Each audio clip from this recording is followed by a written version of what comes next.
We were awarded 2 projects in Asheville, North Carolina, and they were to rehabilitate roadways that got destroyed with a hurricane that came through the area. The east side of the project was just over $3 million at $3,093,000. West side of the project was just under $3.5 million at $3.493. What we were asked to do was basically install roadway throughout these roads that got disturbed by the hurricane. You can see here, this is for the east side. Here's the summary of the work that we had to do. We had to clear and grub 50 miles worth of roadway. And then they said they wanted us to recondition 51.44 miles. Then when they wanted us to bring in 37,000 tons of aggregate. There are some other line items in here. There's mobilization. We had to install some silt fence, wattles. They use this for erosion control. We install the wattles. And this is what a wattle actually looks like. That's a wattle. And you have the additional clearing of 50 miles, the roadside brushing of 52 miles, the roadway excavation and embankment. That's where we have to dig into the roadway and remove any bad materials that we found of 400 cubic yards. We had to place riprap at all of our culvert locations, placing culverts. You can see down here, there's 600 linear feet of culvert that we're replacing. So we had 100 ton of the riprap that they wanted us to install. We had 37,000 tons of aggregate. This is the 51 miles of roadway reconditioning. Here's the 600 linear feet of 24-inch pipe that we had to install. We have turf establishment. So after we've cleared and grubbed all the ditches, we now got to install grass to make sure that there's not any more erosion. And then we have a lump sum quantity for traffic control. And then the government wanted us also to do a drainage culvert assessment for all of the culverts, in addition to the ones that we were replacing. Every culvert that was out there, we had to give them an assessment, letting them know what that condition was. So 50 miles of anything is a lot. 5,280 linear feet in a mile. So it's like 264,000 linear feet. And that was just the east side. The west side was very similar. For the west side, we're now installing 45,000 tons of aggregate. Between the two of them, you got 45 plus 37, basically 82,000 tons of aggregate that's get placed across both sides of the project. And honestly, what made this project even more complicated was this isn't just a flat road. This is in the mountains. So you had truck drivers that were driving up these mountains to deliver this aggregate. And we had a lot of people that day one, they were ready to go, but they would drive up the mountain like so slow because you're in this huge truck and you're basically on the edge of the mountain. And they were so scared because these are not paved roads. These are like dirt roads. So they're scared that their truck was going to fall. So they're going super slow, which slowed down everybody else behind them. And then turning around and getting back down the hill was another nightmare. We had to be safe, right? We don't need trucks tipping over and turning over and going over the side of the mountain either. You had to have a trucker that was specialized in driving up a mountain, driving up dirt roads with a heavy load in the back.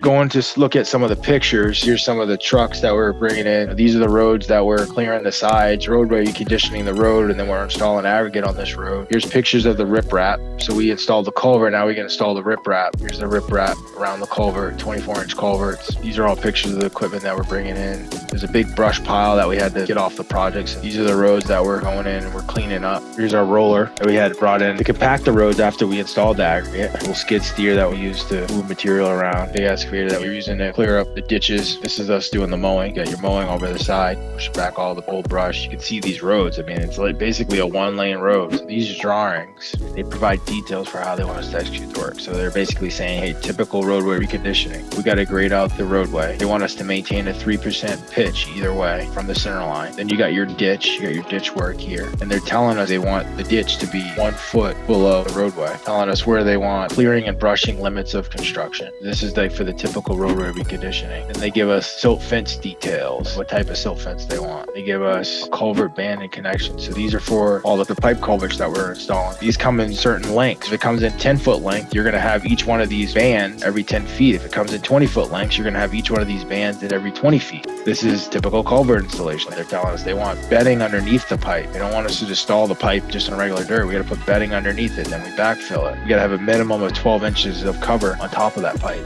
And we got typical ditch relief culvert and how they want this to be done. A typical culvert outlet ditch and how they want it to look. They're giving us the slope details, how many feet off of the pipe that we have to continue with the outlet. This is your riprap. This is the typical ditch relief culvert outlet protection. This is the riprap that they're telling us they want installed. Then you got your temporary traffic control mounting post. So they're basically telling us how they want us to install the temporary traffic control. And here's our temporary traffic control plan. They're giving us a couple different options here. This one is the road closure with flaggers. You can have flaggers on site, or you can do road closure without flaggers. It really depends upon the level of traffic on that road. This is an activity summary. When I was saying that roadway, and I'm telling you, we're installing 82,000 tons across both projects, both the east and the west side. In this detail, this activity summary, they're telling us the depth they want that aggregate placed. They're saying Cold Springs Road, this is 6.095 miles. They want the depth of that aggregate to be 2.5 inches across that entire roadway. So you can see the aggregate ranges from 2.5 inches depth to the least is 1 inch depth here on Cat Pit. Here's some activity over here on the east side. There's all of these roads, and all of that together totals that 82,000 tons of aggregate placed across all of that mileage. See, this is more of us doing the culvert survey. Here's the roadway, install some aggregate. What does it look like? Here's a laydown yard where we got some rock. We're loading the trucks up with this rock. We got it delivered. We created a stockpile on site, loaded everybody up. So here's a big grader that we're using to grade out all this rock. Old girl here, look at this thing. This thing's ancient.